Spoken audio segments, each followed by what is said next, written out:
For centuries, the boundless steppes of Central Asia were the core territories of the most powerful states on the Eurasian supercontinent, as they crucially provided a commercial link between Europe and East Asia, in the form of the ancient Silk Road. However, the age of geographical discovery and the dominance of maritime powers led to a drastic decline in the region's importance. This is now changing, and one of those players looking to the Central Asian region with hope and ambition is Turkey. Using pan-Turkic ideas, does Ankara have a chance to dominate this forgotten region of the world? Welcome to the 20s Report.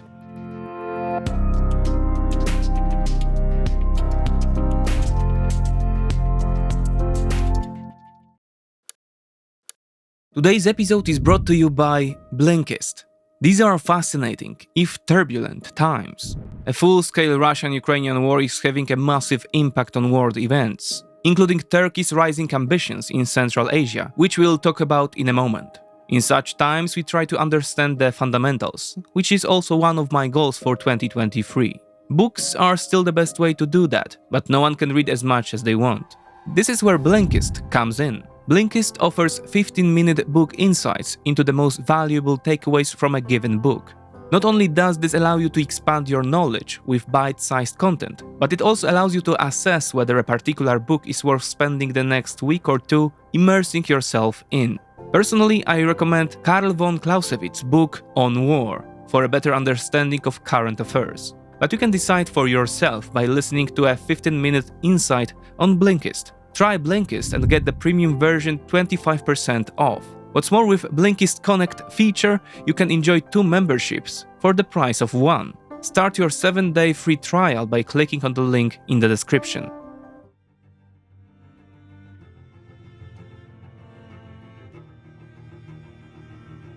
Growing ambitions, assertiveness, or even arrogance. In recent years, this is how Turkish foreign policy has often been described. There is no doubt that Turkey, under Erdogan's leadership, wants to play an increasingly important role in the region and the world. This policy of growing Turkish aspirations hasn't come from just anywhere.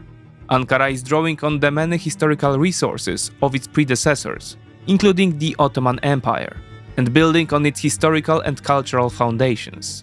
It wants to develop its influence in seemingly unobvious places, such as the Central Asian region. Central Asia is a region often overlooked when discussing international affairs. Due to the lack of direct access to the world oceans by each of the 5 countries that make up Central Asia, they cannot really use the cheapest form of trade. This has contributed to the gradual decline of the area's prominence over the past few hundred years, as maritime trade came to dominate the world.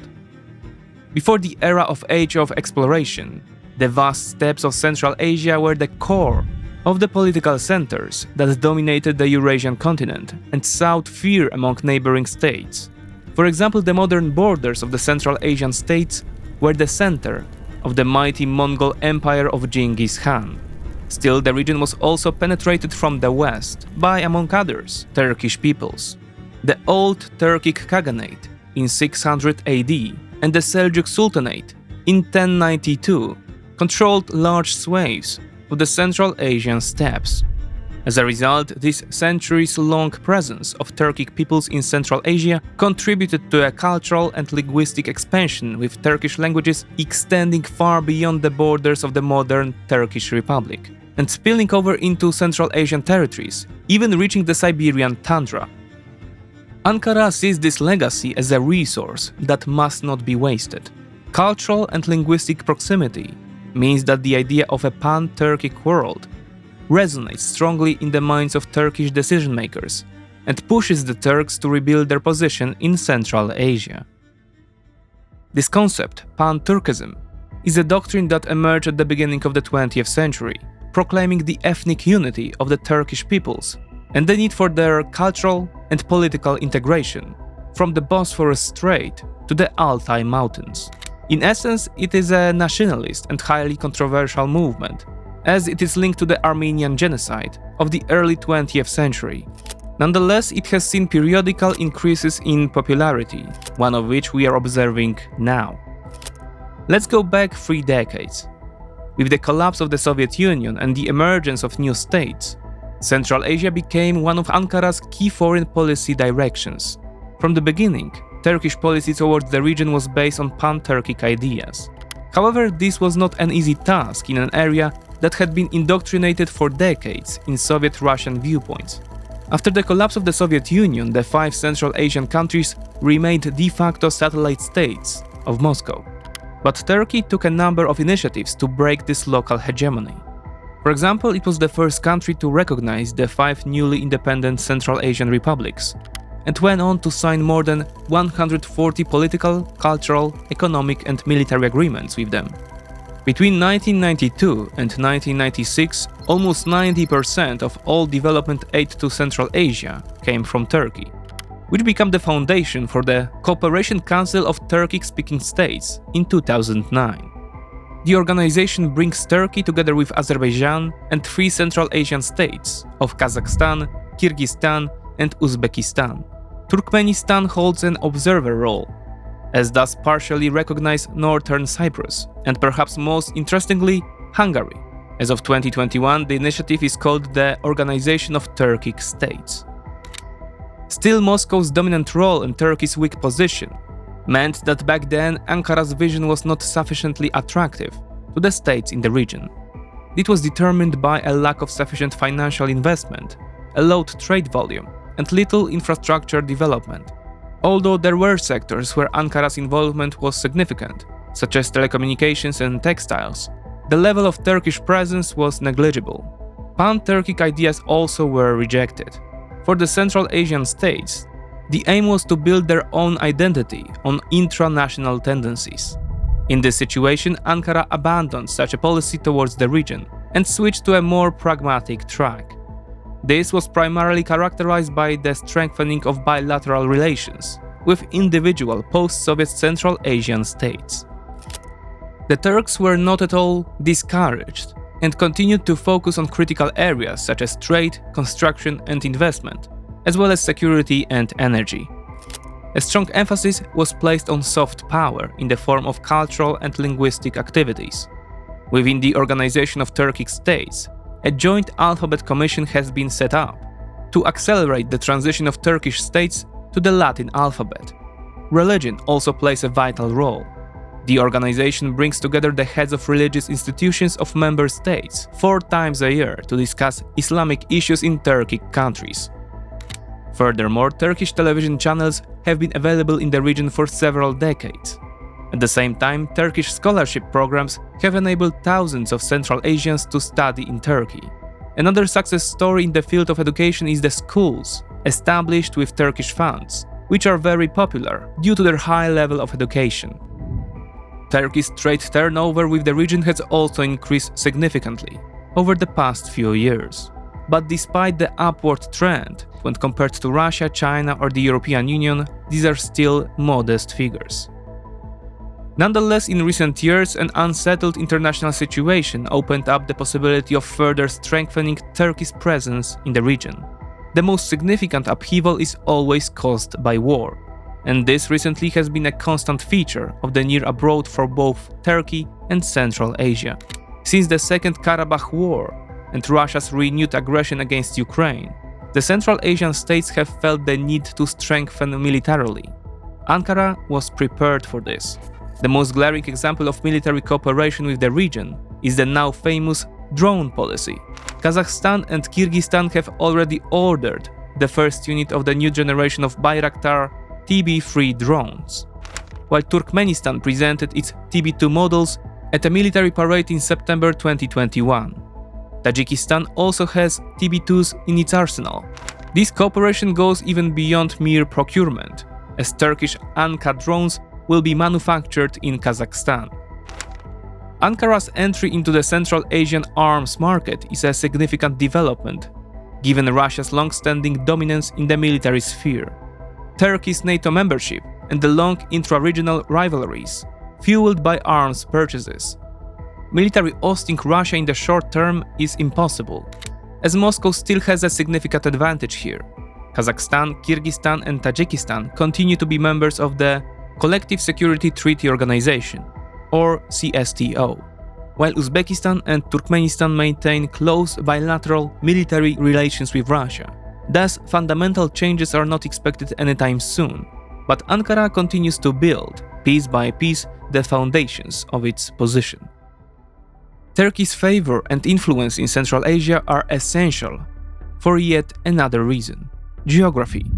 Just as the region remained excluded in the wake of the dominance of the maritime powers before the age of exploration, it was the area through which passed arguably the world's most crucial overland trade link, the Silk Road connecting China to Europe. In the second decade of the 21st century, given the still dominant role of the United States in the world waters, Beijing decided to revive this historical project. The region's relevance to the land route of this project is evidenced by the fact that Chinese leader Xi Jinping first announced the Belt and Road Initiative in 2013 in Kazakhstan, the largest country of Central Asia.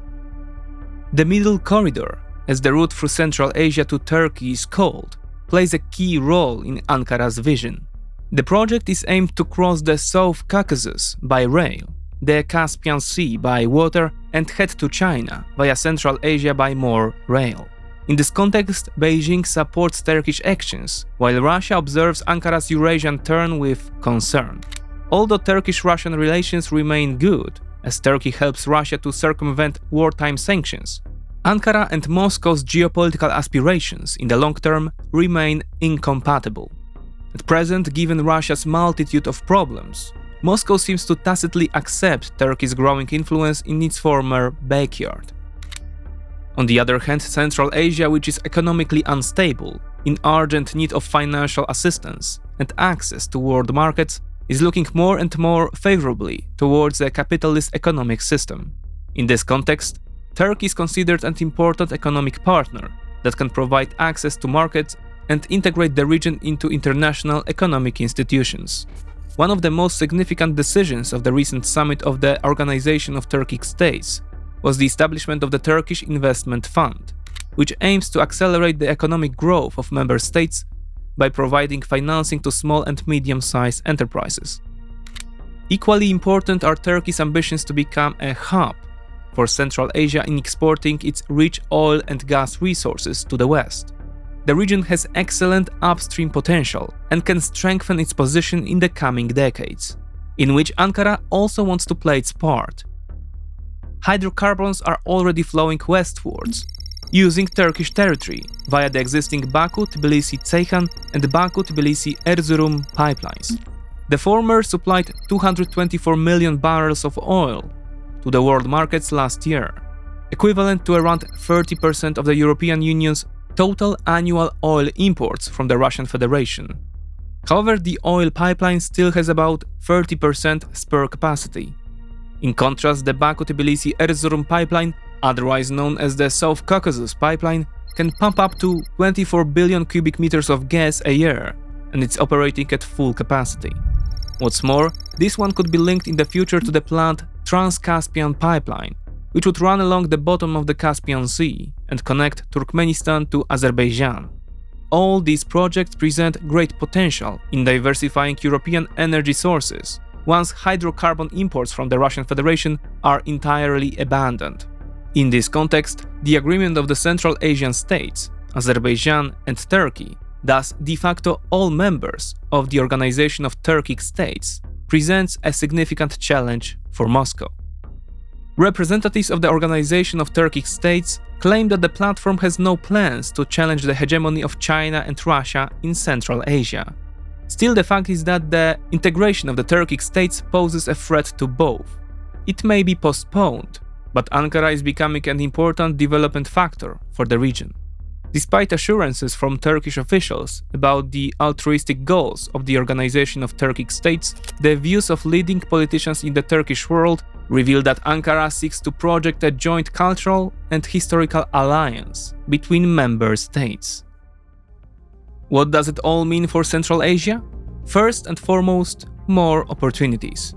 After years of being in exclusive orbit of Moscow, European and Chinese influences have steadily become more noticeable in the region. After a long absence, Turkey is also trying to remind others of its past reaches.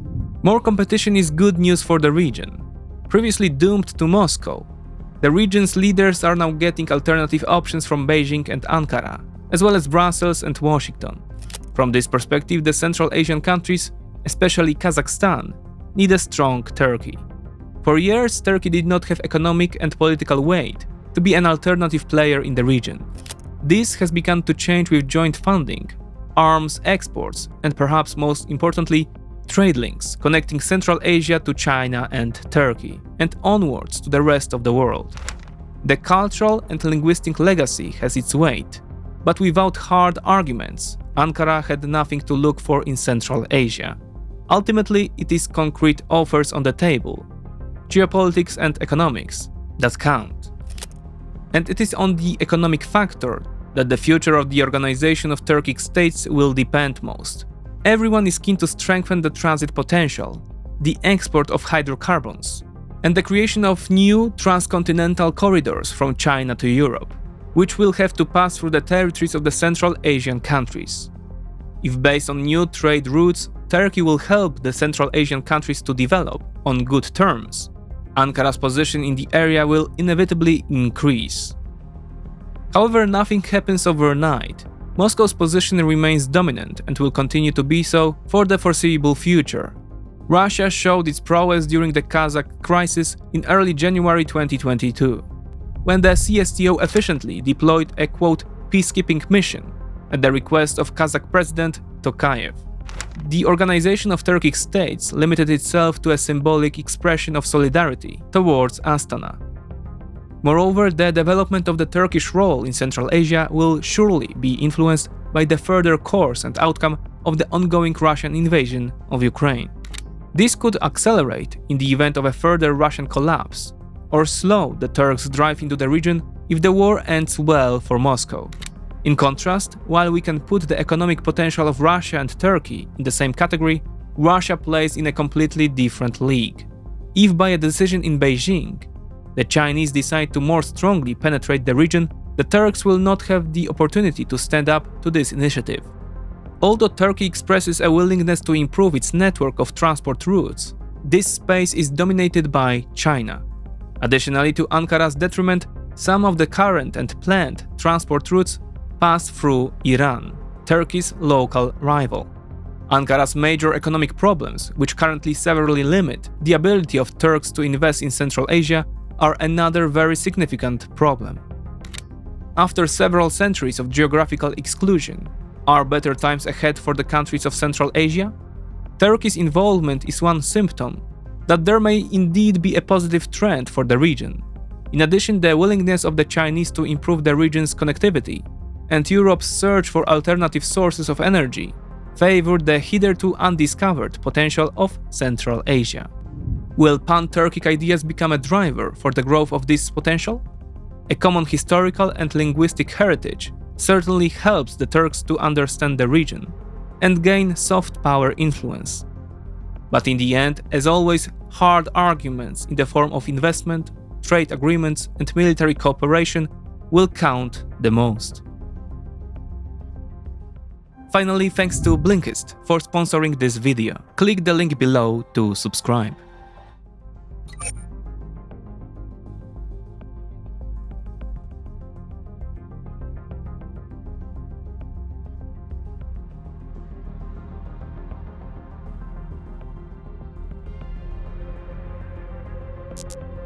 You